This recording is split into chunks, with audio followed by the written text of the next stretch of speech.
Pendant des années, mon anniversaire était jugé trop cher pour être célébré, tandis que ma sœur avait des fêtes avec des groupes de musique. Cette année, je ne me suis pas plainte. J'ai simplement pris un vol en première classe pour Tokyo, en toute discrétion. Quand j'ai publié la vue depuis mon Penthouse, ils ont complètement perdu la tête. Je m'appelle Déborah, et je suis la fille aînée de ce que tout le monde a toujours appelé une si charmante famille. Mes parents, David et Linda, et ma jeune sœur, Emma, ont toujours semblé parfaits de l'extérieur. Nous vivions dans une belle maison de banlieue, prenions des vacances en famille, et mes parents étaient impliqués dans la communauté. Mais si vous y regardiez de plus près, vous auriez vu la vérité avec laquelle je vivais chaque jour. Emma était l'enfant prodige, et moi, j'étais juste le brouillon. L'histoire des anniversaires a commencé quand j'ai eu 10 ans, et Emma, 6 ans. Cette année-là, mes parents ont organisé pour Emma une fête de princesse somptueuse, avec un château gonflable, une maquilleuse professionnelle et un magicien. Quand mon anniversaire est arrivé, 4 mois plus tard, j'ai eu droit à un gâteau fait maison et une carte cadeau pour un grand magasin. Lorsque j'ai demandé pourquoi la fête d'Emma était tellement plus grande, ma mère m'a servi la phrase qui allait me hanter pendant les 16 années suivantes. Ma chérie, nous ne pouvons tout simplement pas nous permettre d'organiser des fêtes coûteuses tout le temps. Tu comprends, n'est-ce pas? J'avais 8 ans. Je ne comprenais pas, mais j'ai hoché la tête quand même, parce que c'est ce que font les gentilles filles.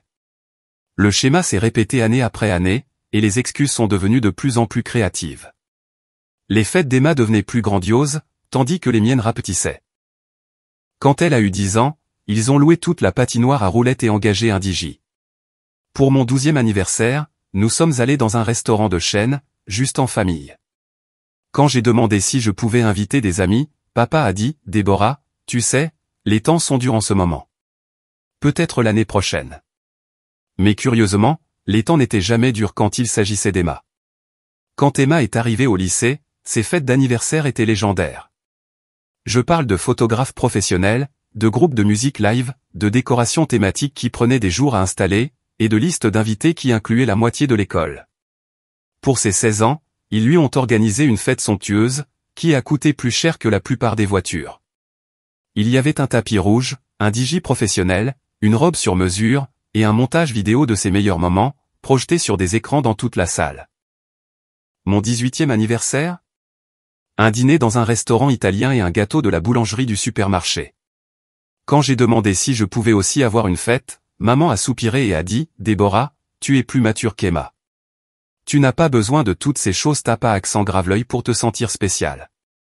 Je commençais à voir le schéma, mais je gardais encore l'espoir que, peut-être, un jour, ils finiraient par faire quelque chose pour moi. Ils ne l'ont jamais fait. L'université est arrivée, et pendant qu'Emma se voyait payer la totalité de ses frais de scolarité, en plus d'une généreuse allocation mensuelle, je cumulais 3 emplois à temps partiel et contractais des prêts étudiants. Quand j'ai obtenu mon diplôme avec la plus haute mention en informatique, ils nous ont emmenés dîner dans ce même restaurant italien.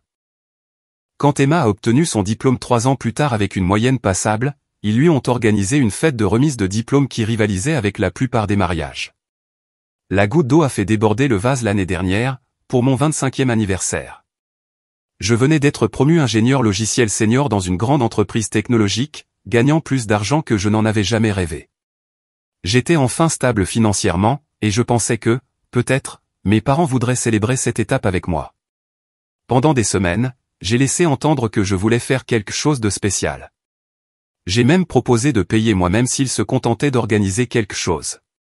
Mais le jour J, j'ai eu droit au dîner habituel dans un restaurant de chaîne, et à un joyeux anniversaire chanté sans enthousiasme par un serveur adolescent qui, de toute évidence, ne voulait pas être là. Pendant ce temps, Emma planifiait déjà sa fête pour ses 23 ans, le mois suivant. Le thème était Emma à travers les âges, et il créait des expositions pour chaque année de sa vie. Ils ont engagé un organisateur de fête, un traiteur, et oui, un autre groupe de musique. Le budget était supérieur à mon loyer annuel. Ce soir-là, allongé dans ma chambre d'enfant après mon pathétique dîner d'anniversaire, j'ai pris une décision. J'en avais fini de mendier des miettes d'attention. J'en avais fini de prétendre que ça ne me faisait pas mal, et j'en avais fini d'expliquer à mes parents pourquoi je méritais le même traitement que ma sœur. Mais d'abord, j'ai fait quelque chose que je n'avais jamais fait auparavant. J'ai parcouru les réseaux sociaux d'Emma, et j'ai vraiment regardé la documentation de notre inégalité d'enfance. Photo après photo de célébrations d'anniversaire somptueuses, chacune plus extravagante que la précédente. Des photographes professionnels la capturant en train de souffler les bougies de gâteau sur mesure, qui coûtaient probablement plus cher que la mensualité de ma voiture. Des vidéos d'elle dansant avec des amis à des fêtes qui ressemblaient à des réceptions de mariage. Puis, j'ai parcouru mon propre historique sur les réseaux sociaux. La différence était frappante et déchirante. Quelques photos de ces dîners de famille déprimants, moi, forçant un sourire devant un gâteau de supermarché. La chose la plus élaborée que j'ai jamais publiée pour mon anniversaire était un selfie avec un cupcake que je m'étais acheté, pour mes 23 ans. Cette nuit-là, j'ai commencé mes recherches. Combien les fêtes d'Emma avaient-elles réellement coûté? J'ai créé des feuilles de calcul, parce que c'est le genre de personne que je suis. Des estimations prudentes, basées sur la location des lieux, les coûts de traiteur, les cachets des artistes et les décorations. Les chiffres étaient stupéfiants. La fête de ses 16 ans, à elle seule, avait coûté environ 8 000 €. Sa fête pour ses 21 ans, sur le thème Emma à travers les âges, avait coûté près de 12 000 €. En comparaison, mes parents avaient dépensé peut-être 2 000 € au total pour l'ensemble de mes 25 anniversaires, et la majeure partie de cette somme provenait probablement des factures du restaurant. J'ai calculé qu'au fil des ans, ils avaient dépensé environ 60 000 € pour célébrer les étapes importantes de la vie d'Emma, tout en dépensant moins de 5% de cette somme pour célébrer les miennes. 60 000 €. J'ai fixé ce chiffre sur l'écran de mon ordinateur portable jusqu'à ce que mes yeux me brûlent. C'était plus que mes prêts étudiants. C'était un acompte pour une maison. C'était une fortune dépensée pour une fille, tandis que l'autre recevait les restes. La phase de recherche est devenue une obsession. Je me suis retrouvé à veiller tard, à plonger plus profondément dans la psychologie du favoritisme familial, à lire des articles sur les effets à long terme de l'inégalité parentale sur les enfants adultes. J'ai appris des termes comme enfant bouc émissaire et syndrome de l'enfant prodige. J'ai découvert que ce que j'avais vécu avait un nom, et que des milliers d'autres personnes avaient vécu des situations similaires. J'ai rejoint des groupes de soutien en ligne, pour les personnes ayant grandi dans des familles avec un favoritisme évident. Lire leurs histoires était à la fois une validation et une dévastation. Nous étions si nombreux, les négligés, les immatures, ceux qui avaient appris à attendre moins, parce que demander plus était qualifié d'égoïste ou de dramatique. Une femme du groupe a partagé une histoire qui m'a particulièrement touché. Sa sœur avait reçu une voiture neuve pour ses 16 ans, tandis qu'elle avait eu un vélo d'occasion. Quand elle a souligné l'inégalité, ses parents lui ont dit qu'elle devrait être reconnaissante pour tout ce qu'elle recevait, et que sa sœur avait plus besoin de la voiture parce qu'elle participait à plus d'activités. Cette femme avait maintenant 43 ans, et elle subissait encore l'impact psychologique d'avoir grandi en se sentant moins valorisée. Un autre homme a raconté comment la remise de diplôme de son frère avait été célébrée par une grande fête et des cadeaux coûteux, tandis que la sienne était passée complètement inaperçue, parce que ses parents étaient trop fatigués d'avoir planifié la célébration de son frère. Il était devenu un médecin à succès, mais il luttait toujours contre des sentiments d'inadéquation et un besoin compulsif de surperformance pour attirer l'attention. Ces histoires ont allumé un feu en moi. Je n'étais pas folle. Je ne faisais pas de drame. Je n'étais pas trop sensible. Je réagissais normalement à un traitement anormal. Mais au lieu de simplement m'apitoyer sur mon sort, j'ai décidé de canaliser cette énergie dans quelque chose de productif. J'ai commencé à planifier ma vengeance, mais pas une vengeance destructrice. Le genre de vengeance où l'on gagne en réussissant si spectaculairement que tout le monde est obligé de le remarquer. J'ai commencé à planifier. J'ai ouvert un compte d'épargne séparé, que j'ai surnommé dans ma tête Opération Amour-propre. Chaque euro qui entrait sur ce compte était un euro investi pour enfin me traiter comme je méritais d'être traité. J'ai mis en place des virements automatiques et j'ai considéré cela comme n'importe quelle autre facture essentielle. Les changements de style de vie ont été drastiques, mais étrangement libérateurs. J'ai annulé mon abonnement Netflix, j'ai arrêté d'acheter du café à l'extérieur, j'ai commencé à préparer tous mes repas à la maison, et j'ai décliné toutes les invitations qui coûtaient de l'argent. Mes collègues ont commencé à m'appeler l'ermite, mais je m'en fichais. Chaque sacrifice ressemblait à un pas vers la liberté. J'ai aussi commencé à tout documenter. Pas publiquement, je ne voulais pas dévoiler mon jeu, mais en privé. J'ai tenu un journal de chaque interaction familiale, de chaque offense, de chaque fois que mes parents dépensaient de l'argent pour Emma tout en prétendant qu'ils ne pouvaient pas se permettre quelque chose pour moi.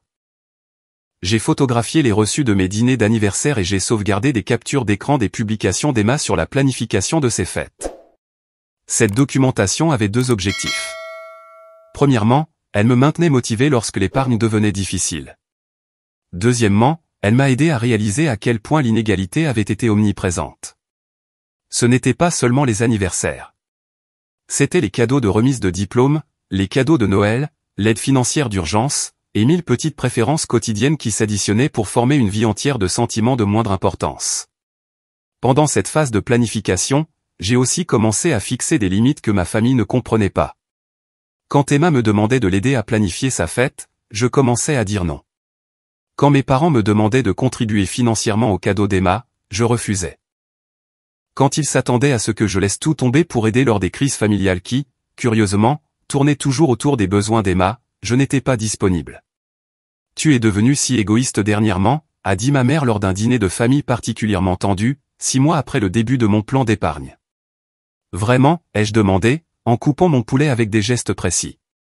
Ou ai-je simplement cessé d'être automatiquement disponible pour les priorités de tout le monde? Le silence s'est fait à table. Emma avait l'air mal à l'aise, sentant probablement qu'un changement s'était produit dans la dynamique familiale, sans tout à fait comprendre quoi. Déborah traverse une période difficile, a dit mon père à ma mère, comme si je n'étais pas assise juste là. C'est probablement le stress du travail. J'ai levé les yeux de mon assiette et j'ai souri. En fait, je n'ai jamais été aussi heureuse dans mon travail. J'ai eu une autre promotion le mois dernier. C'était vrai. Ma concentration obsessionnelle sur l'épargne s'était traduite par une concentration obsessionnelle sur l'avancement de ma carrière. J'avais travaillé plus dur que jamais, assumant des responsabilités supplémentaires et me positionnant pour des promotions et des augmentations de salaire rapides. Chaque augmentation signifiait plus d'argent pour l'opération amour-propre. C'est merveilleux, ma chérie, a dit maman, mais elle semblait distraite. Emma avait commencé à parler du thème de sa prochaine fête, et l'attention de maman s'était déjà reportée sur l'enfant prodige. Je me suis excusé tôt ce soir-là et je suis rentré chez moi pour transférer mon dernier bonus sur le fonds Tokyo.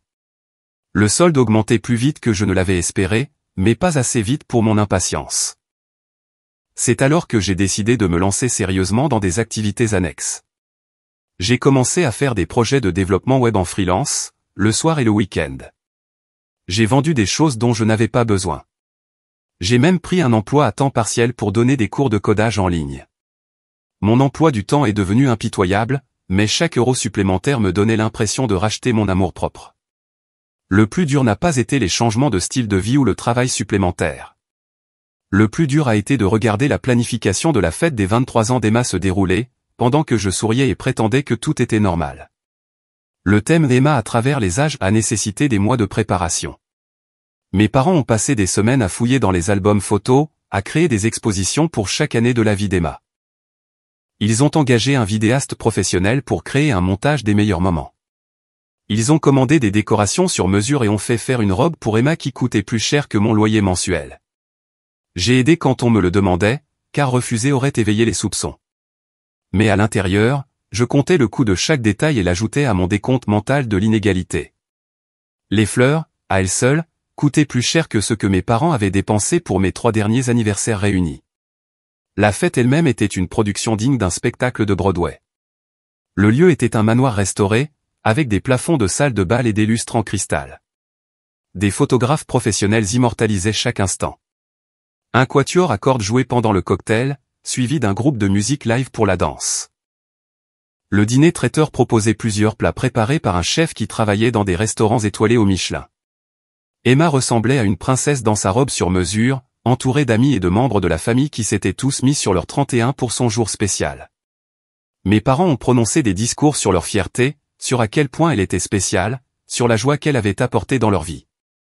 J'étais assise à ma table assignée, pas la table familiale, car les amis d'Emma avaient la priorité, et j'ai observé toute la production avec un mélange de tristesse et de détermination. C'était exactement ce que j'avais toujours voulu. Pas les détails spécifiques, mais le sentiment d'être célébré, d'être le centre de l'attention pour un jour, de voir des gens faire un effort pour honorer mon existence. Mais en regardant Emma accepter cadeau après cadeau coûteux, j'ai réalisé quelque chose d'important. Je ne voulais pas de cette fête exacte. Je ne voulais pas être le centre d'une performance conçue pour impressionner les autres. Je voulais quelque chose qui reflétait réellement qui j'étais et ce que j'appréciais. Je voulais une aventure. Je voulais voir le monde. Je voulais vivre quelque chose de beau et de significatif, pas seulement de cher et d'ostentatoire. C'est à ce moment-là que l'idée de Tokyo s'est cristallisée. Pas seulement comme une vengeance, mais comme la célébration d'anniversaire que je voulais vraiment. L'année suivante, j'ai travaillé plus dur que jamais. J'ai accepté des projets en freelance, j'ai optimisé mon portefeuille d'investissement, et j'ai économisé chaque centime que je pouvais. J'ai aussi commencé à m'éloigner de ma famille. Pas de manière spectaculaire, je ne voulais pas qu'ils se doutent de quelque chose. Je suis juste devenu progressivement moins disponible pour les dîners de famille, moins réactive aux SMS de groupe, et moins intéressé par les derniers exploits ou les plans de fête d'Emma. Quand ils me demandaient ce qui n'allait pas, je disais simplement que j'étais occupé par le travail. Il semblait soulagé, honnêtement. Une personne de moins pour laquelle il devait faire semblant de se soucier de manière égale. Pendant ce temps, je vivais comme une moine. Mes collègues plaisantaient en disant que je ne sortais plus jamais, que je n'achetais jamais rien d'amusant, et que je semblais avoir complètement disparu des réseaux sociaux. Ils n'avaient pas tort. Chaque euro que je ne dépensais pas en sortie, chaque jour de vacances que je n'utilisais pas, chaque bonus et chaque augmentation que je recevais, tout allait dans mon fonds d'anniversaire. J'ai tout recherché méticuleusement, le meilleur moment pour visiter Tokyo, les plus beaux hôtels, les restaurants les plus exclusifs. J'ai appris des phrases de base en japonais et j'ai lu tous les blogs de voyage que j'ai pu trouver. J'ai réservé une magnifique suite au parc Hyatt Tokyo, pas le Penthouse, mais une suite d'angle au 40e étage avec une vue imprenable sur la ville. J'ai réussi à obtenir des réservations dans plusieurs restaurants haut de gamme et j'ai planifié des expériences dont je rêvais depuis des années. Le plan était simple. Je passerai mon 26e anniversaire à Tokyo, séjournant dans une magnifique suite au parc Hyatt, dînant dans des restaurants incroyables, et faisant tout ce dont j'avais toujours rêvé. Mais plus important encore, je documenterai chaque instant et le partagerai au moment précis pour un impact maximal. 3 semaines avant mon anniversaire, Emma a commencé à parler de ses plans pour sa fête de 24 ans. Le thème de cette année était le glamour hollywoodien. Et oui, ils engageaient un autre groupe de musique live, plus un quatuor à cordes pour le cocktail. Le lieu était un manoir historique qui coûtait plus cher par nuit que ce que la plupart des gens gagnent en une semaine. « Déborah, tu aideras à l'installation, n'est-ce pas ?» a demandé Emma pendant le dîner du dimanche, sans vraiment poser la question. « En fait, je ne serai peut-être pas disponible ce week-end, » ai-je dit nonchalamment, en coupant dans le rôti de ma mère. Le silence s'est fait à table. Je ne manquais jamais les fêtes d'anniversaire d'Emma. J'étais toujours là, aidant à l'installation, prenant des photos, et nettoyant après, pendant qu'Emma tenait sa cour comme la princesse qu'elle avait toujours été traitée. « Comment ça, tu ne seras peut-être pas disponible ?» a demandé maman, la voix tendue avec ce ton spécial qu'elle utilisait quand quelqu'un ne suivait pas le scénario familial. J'ai peut-être du travail, ai-je menti avec aisance. Un gros projet en approche. Papa a froncé les sourcils. Tu ne peux pas simplement leur dire que tu as un engagement familial? J'ai levé les yeux de mon assiette et j'ai souri. C'est le cas. Mon engagement familial, c'est envers moi-même. La conversation a repris, mais j'ai surpris les regards qu'ils ont échangés. Ils n'étaient pas habitués à ce que j'ai des limites. 2 semaines avant mon anniversaire, j'ai soumis ma demande de vacances au travail. 2 semaines au Japon, à partir de mon anniversaire. Ma supérieure, qui connaissait ma situation familiale après des années à me voir travailler le jour de mon anniversaire pendant que tout le monde prenait des congés pour le leur, l'a approuvé immédiatement. « Tu le mérites, Déborah », a-t-elle dit. « Prends tout le temps dont tu as besoin. » 1 semaine avant mon anniversaire, j'ai commencé à recevoir les questions habituelles sur mes plans d'anniversaire. Voudrais-je aller dîner quelque part? Le restaurant italien a été mentionné, car bien sûr qu'il l'a été. Peut-être voir un film après? En fait, je pense que je vais faire quelque chose de différent cette année, leur ai-je dit lors de notre dernier dîner de famille avant mon départ. Différent comment? A demandé Emma, levant les yeux de son téléphone où elle planifiait probablement plus de détails pour son extravagance à venir. Juste différent, ai-je dit. Rien de grand. Maman a eu l'air soulagée. Bien. Tu sais ce que nous pensons des célébrations coûteuses. J'ai souri. Oh, je le sais. Absolument. La veille de mon départ, j'ai fait mes valises avec plus d'enthousiasme que je n'en avais ressenti depuis des années. J'ai acheté une toute nouvelle garde-robe pour le voyage, des vêtements de créateurs que je ne m'étais jamais autorisé à acheter auparavant, des bijoux qui coûtaient plus cher que ce que mes parents avaient dépensé pour mes 5 derniers anniversaires réunis, et des bagages qui semblaient appartenir à la première classe, car c'est exactement là qu'ils allaient. J'ai quitté la maison pour l'aéroport à 4 heures du matin, 3 heures avant que ma famille ne se réveille habituellement. Je leur ai dit que j'allais passer mon week-end d'anniversaire dans une retraite spa assez vague pour être crédible, assez spécifique pour qu'ils ne posent pas trop de questions. Le salon de première classe de l'aéroport était tout ce que j'avais imaginé, champagne à volonté, nourriture gastronomique, et des sièges confortables avec vue sur la piste. J'ai pris un selfie avec ma flûte de champagne levée vers la fenêtre et je l'ai gardé pour plus tard. Le vol pour Tokyo a duré 13 heures de pur luxe. La suite de première classe était comme une chambre d'hôtel privée dans le ciel, avec un lit qui se dépliait du mur et un agent de bord personnel qui se souvenait de mon nom et de mes préférences en matière de boissons. J'ai mieux dormi dans cet avion que je ne l'avais fait depuis des mois. J'ai atterri à Tokyo le matin de mon anniversaire, et la ville m'a accueilli comme si j'y avais toujours appartenu. Le transfert à l'hôtel s'est fait sans encombre, une voiture privée qui glissait dans les rues pendant que je regardais la ville se réveiller par la fenêtre. Le parc Hyatt Tokyo est tout ce que l'on voit dans les films, et plus encore. Ma suite était au 40e étage, avec des fenêtres allant du sol au plafond, offrant une vue spectaculaire sur la ville, y compris le mont Fuji au loin. La salle de bain, à elle seule, était plus grande que mon premier appartement, avec une baignoire parfaitement positionnée pour regarder le coucher de soleil sur Tokyo. J'ai passé mon anniversaire à faire tout ce dont j'avais rêvé. J'ai pris mon petit déjeuner au lit en regardant le lever du soleil sur le palais impérial. J'ai eu un massage au spa de l'hôtel qui coûtait plus cher que ce que mes parents dépensaient habituellement pour l'ensemble de ma célébration d'anniversaire. Je suis allé faire du shopping à Ginza et je me suis acheté des choses que je ne m'étais jamais autorisé à désirer auparavant. Pour le déjeuner, j'ai mangé dans un restaurant 3 étoiles au Michelin qui nécessitait des mois de planification pour obtenir une réservation. Le repas était transcendant, chaque pièce de sushi étant une petite œuvre d'art. J'ai savouré chaque bouchée en pensant à tous les dîners d'anniversaire dans des restaurants de chaîne, pendant qu'Emma avait droit à des réceptions avec traiteur. Cet après-midi-là, j'ai visité des temples et des jardins, j'ai fait une visite privée de la ville, et j'ai découvert Tokyo d'une manière que la plupart des touristes ne voient jamais. Chaque instant ressemblait à un petit acte de rébellion contre des années à m'entendre dire que je ne méritais pas de belles choses. Mais la vraie magie s'est produite ce soir-là. J'avais des réservations pour le dîner dans un restaurant 2 étoiles au Michelin, presque impossible à obtenir. Le repas était de la poésie dans une assiette, chaque plat racontait une histoire sur les saisons et les paysages du Japon. J'ai mangé seul, mais je ne me suis pas sentie seule. Je me sentais puissante. Après le dîner, je suis retourné à ma suite et je suis sorti sur le balcon privé. La vue était à couper le souffle. Tokyo s'étendait sous moi dans toutes les directions, des millions de lumières scintillant comme des étoiles terrestres. Le mont Fuji se découpait sur le ciel qui s'assombrissait, et la ville vibrait d'énergie, même 40 étages plus bas. Je ne m'étais jamais sentie aussi vivante. J'ai sorti mon téléphone et j'ai soigneusement composé la photo. La vue depuis le balcon, avec la ligne d'horizon de Tokyo s'étendant à l'infini dans toutes les directions. Les lumières de la ville se reflétant sur une coupe de champagne dans ma main, Dom Pérignon, car pourquoi pas ? Dans le coin du cadre, on pouvait juste voir le bord de la table en marbre de la suite, avec les restes de mon dîner servis en chambre. J'ai écrit une légende simple, 26 ans n'a jamais été aussi bon. Je l'ai publié sur Instagram à exactement 21h, heure de Tokyo, ce qui correspondait à 5h du matin en Californie. Le moment parfait pour que ma famille se réveille, prenne son café du matin et consulte ses téléphones. Puis, j'ai mis mon téléphone en silencieux et je suis allé me prélasser dans cette incroyable baignoire. Quand j'ai finalement vérifié mon téléphone 2 heures plus tard, il avait explosé.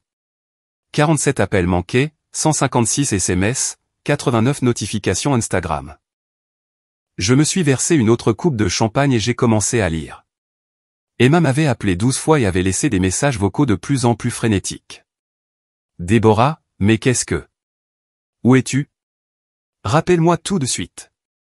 Maman et papa paniquent. Comment as-tu pu te payer ça? As-tu volé de l'argent?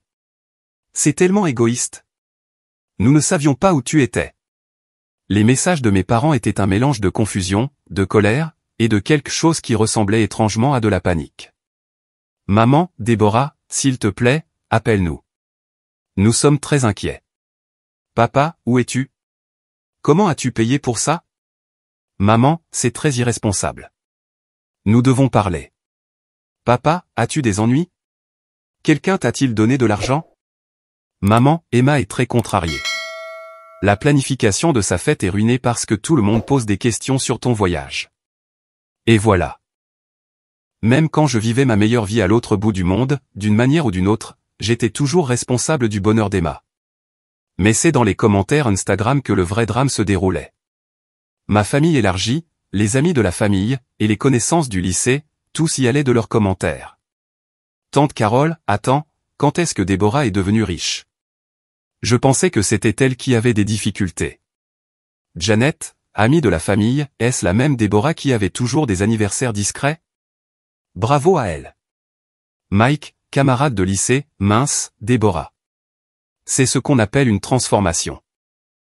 Mais les meilleurs commentaires venaient de personnes qui connaissaient assez bien ma famille pour lire entre les lignes.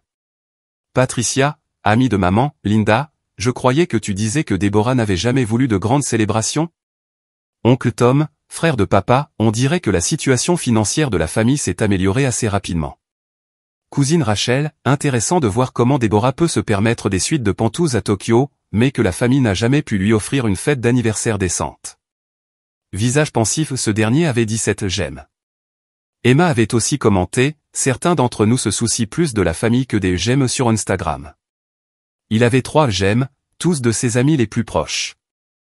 Le commentaire qui m'a fait rire aux éclats venait de mon collègue Jack, Déborah a enfin appris à se célébrer comme elle le mérite. Article de fête, j'ai décidé de répondre à celui-ci, mieux vaut tard que jamais. Clin d'œil où mon téléphone s'est immédiatement mis à sonner. Maman. J'ai laissé la messagerie vocale se déclencher et j'ai écouté le message. Déborah Elisabeth, tu me rappelles tout de suite. Nous sommes morts d'inquiétude et ta sœur est hors d'elle.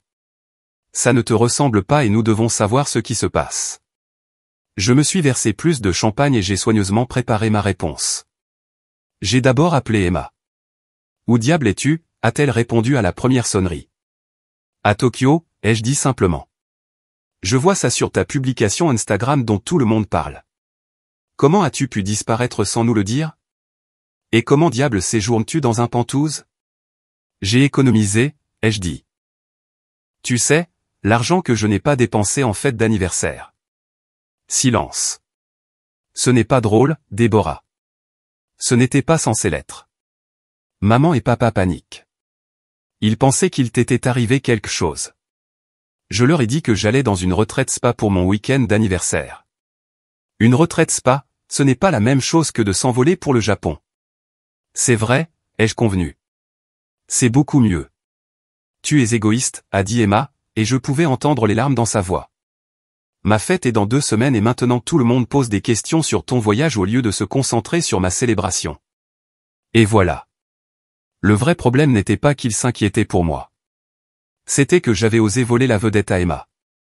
Je suis désolé que mon anniversaire affecte ton anniversaire, ai-je dit, sans être désolé du tout. Ce n'est pas ce que je voulais dire. En fait, Emma, je pense que c'est exactement ce que tu voulais dire. Tout comme ça a toujours été exactement ce que tu voulais dire. J'ai raccroché.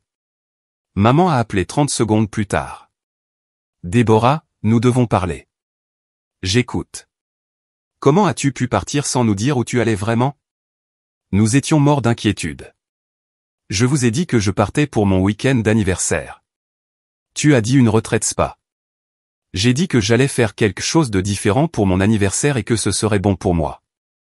Tokyo correspond définitivement à cette description. Déborah, ça ne te ressemble pas et c'était bien là le problème, n'est-ce pas? La vraie Déborah, celle qui voulait de belles choses, des célébrations spéciales et se sentir valorisée, n'avait jamais été autorisée à exister. Peut-être que vous ne me connaissez pas aussi bien que vous le pensez, ai-je dit. Comment as-tu payé pour ça? Es-tu endetté? As-tu des ennuis? J'ai économisé, maman. Je travaille dur. Je gagne bien ma vie. Et j'ai décidé de le dépenser pour moi, pour une fois. Mais ça a dû coûter. Plus que ce que vous n'avez jamais dépensé pour mes anniversaires? Oui, c'est le cas. Silence. Déborah, je dois y aller. Maman, j'ai des réservations pour le dîner. Nous devons en parler quand tu rentreras. Le devons-nous? Parce que pendant 25 ans, chaque fois que j'ai essayé de parler du fait de me sentir exclu ou traité différemment, vous m'avez dit que je faisais un drame ou que j'étais trop sensible. Maintenant, je n'en parle plus. Je vis simplement ma vie. J'ai raccroché et j'ai immédiatement bloqué Emma et mes parents sur Instagram. Je n'étais pas prête à ce que cette conversation se poursuive publiquement, mais je ne pouvais pas bloquer tout le monde, et les commentaires continuaient d'affluer. Ma cousine Rachel avait de nouveau posté « C'est drôle comme Déborah a soudainement de l'argent pour des voyages de luxe, alors qu'elle travaille d'arrache-pied depuis des années, tandis qu'Emma a tout eu sur un plateau. » Tante Carole a répondu « Rachel Marie, ce n'est pas approprié. » Mais oncle Tom a répondu à tante Carole « Est-ce inapproprié ou est-ce exact ?» La conversation de groupe de la famille, que j'avais mise en sourdine depuis des mois, a apparemment explosé. Emma a fait des captures d'écran de certains messages et me les a envoyés. Grand-mère, je me suis toujours demandé pourquoi les anniversaires de Déborah étaient si différents de ceux d'Emma. Tante Carole, Linda a toujours dit que Déborah préférait les célébrations discrètes. Oncle Tom, est-ce que Déborah les préférait, ou était-ce simplement plus facile? Cousine Rachel, je me souviens que Déborah demandait pourquoi Emma avait des fêtes et pas elle. Linda a dit que c'était parce que Déborah était plus mature et n'en avait pas besoin. Cousin Mike, c'est n'importe quoi. Déborah travaille depuis qu'elle a 16 ans et Emma n'a jamais eu de travail. Grand-mère, ton langage, Michael. Cousin Mike, désolé, grand-mère, mais c'est n'importe quoi.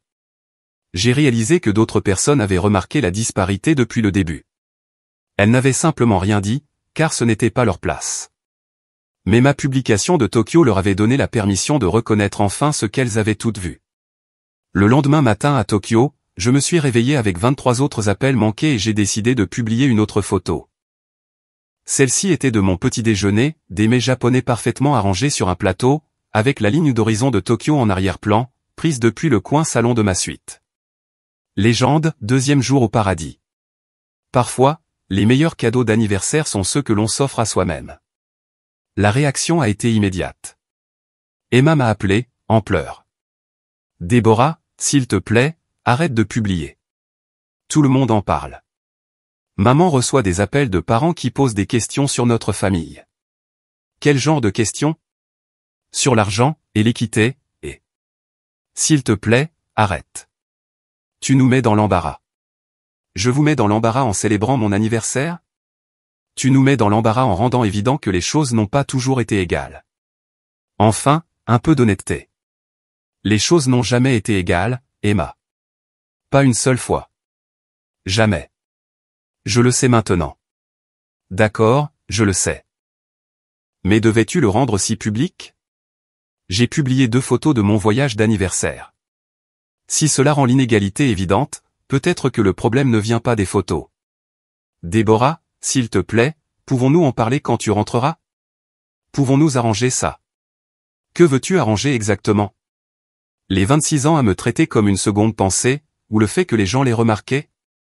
Elle est restée silencieuse si longtemps que j'ai cru qu'elle avait raccroché. Je veux arranger les 26 ans, a-t-elle finalement murmuré. J'ai failli craquer. Presque.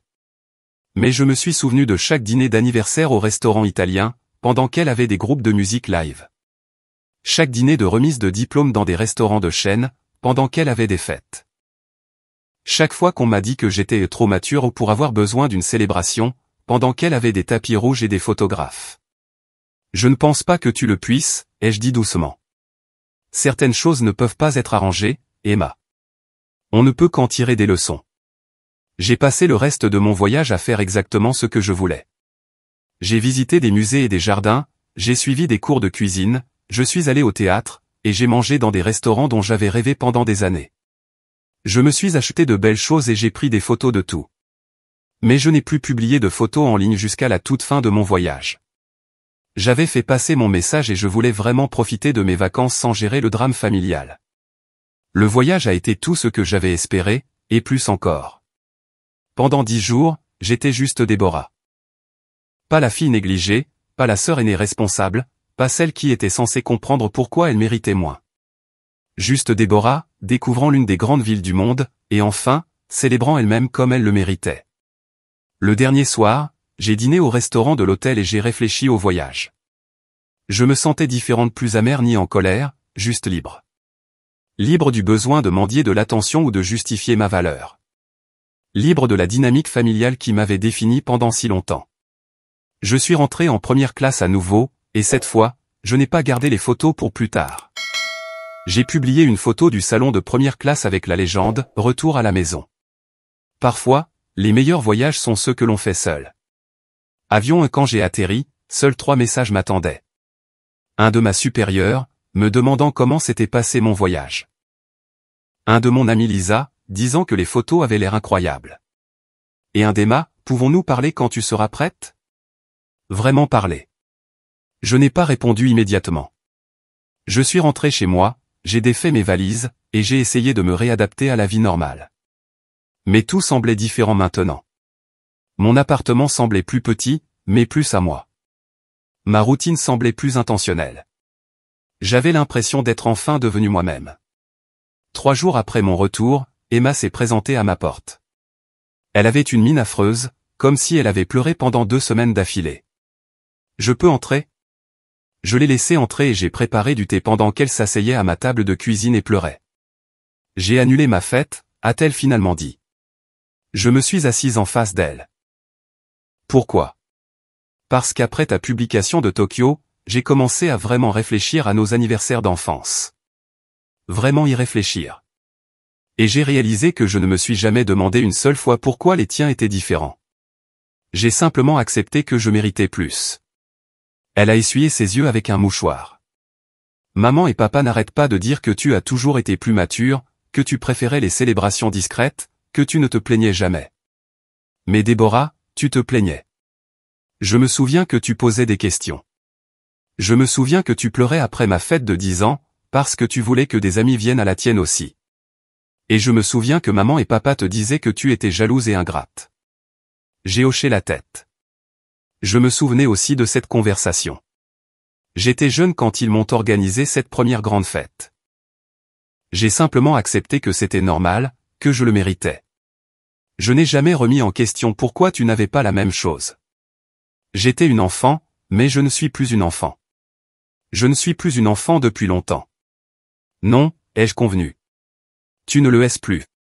Maman et papa essaient toujours de trouver des excuses.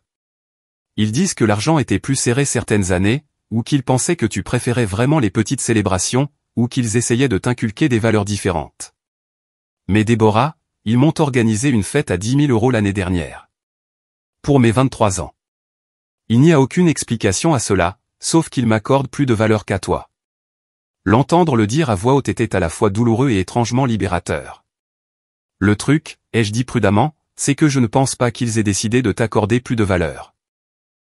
Je pense qu'ils sont simplement tombés dans un schéma quand nous étions enfants, et qu'il est devenu plus facile de continuer à le justifier que d'admettre qu'ils avaient été injustes. Mais le résultat est le même. Oui, le résultat est le même. Nous sommes restés assis en silence pendant un moment. Je ne peux pas effacer 26 ans de fête d'anniversaire, a finalement dit Emma. Non, tu ne le peux pas, mais je peux essayer de faire mieux à l'avenir. Nous le pouvons toutes. J'ai regardé ma sœur, je l'ai vraiment regardée. Elle n'était plus la princesse gâtée que je m'étais imaginée. Elle était juste une jeune femme à qui on avait accordé des avantages qu'elle n'avait jamais remis en question, et qui était maintenant aux prises avec la réalité de ce privilège. À quoi ressemble faire mieux, ai-je demandé. Je ne sais pas encore, mais peut-être que ça commence par reconnaître que la façon dont les choses se passaient n'était pas juste. Et peut-être que ça continue avec moi, en acceptant plus de cadeaux et de fêtes coûteux de leur part, jusqu'à ce qu'ils soient prêts à nous traiter de manière égale. J'ai haussé un sourcil. Tu renoncerais vraiment au traitement de princesse, Emma? En te voyant si heureuse sur ces photos de Tokyo. J'ai réalisé que je ne t'ai jamais vue aussi heureuse à aucune célébration familiale, jamais. À quel point c'est tordu? C'était assez tordu. J'ai réfléchi, a-t-elle poursuivi, à ce que ça a dû faire de me voir tout obtenir pendant que tu avais les restes. Et j'ai honte de ne jamais y avoir pensé avant. Je ne te demande pas d'avoir honte. Non, mais je devrais. J'aurais dû le remarquer. J'aurais dû dire quelque chose. J'aurais dû insister pour que tu aies le même traitement que moi, mais je ne l'ai pas fait, parce que c'était plus facile de ne pas le voir. J'ai tendu la main sur la table et j'ai pris la sienne. Nous étions des enfants, Emma. Tu étais plus jeune que moi. Ce n'était pas ton rôle de réparer les erreurs de nos parents. Peut-être pas quand nous étions enfants, mais j'ai 24 ans maintenant. J'aurais dû comprendre ça il y a des années. Elle a serré ma main. Je veux avoir une relation avec toi qui ne soit pas basée sur l'inégalité. Je veux apprendre à connaître qui tu es vraiment, quand tu n'essaies pas d'être la grande sœur mature et compréhensive qui ne demande jamais rien. Ça me plairait aussi, ai-je dit, et je le pensais. Je peux te demander quelque chose? Bien sûr. Depuis combien de temps préparais-tu le voyage à Tokyo? J'ai souri. Environ 1 an et demi. 1 an et demi d'économie et de planification, tout en me regardant planifier une autre fête ridicule. À peu près. J'aurais été tellement en colère. J'aurais explosé à un moment donné. J'étais en colère. Je l'ai juste canalisé différemment. Dans la célébration d'anniversaire la plus épique que j'ai jamais vue. J'ai appris des meilleurs, ai-je dit en souriant. Elle a ri malgré ses larmes. Touché. Nous avons parlé pendant encore 2 heures. Vraiment parlé, peut-être pour la première fois de notre vie d'adulte. Elle m'a parlé de la pression qu'elle ressentait pour être la fille parfaite, de la culpabilité qu'elle portait d'avoir toujours été la favorite, et de la peur de ne jamais rien accomplir par ses propres mérites. Je lui ai parlé de la solitude d'être toujours négligée, de l'épuisement de prétendre ne pas s'en soucier, et de la libération de me mettre enfin en premier. Quand elle est partie, nous nous sommes serrés dans les bras.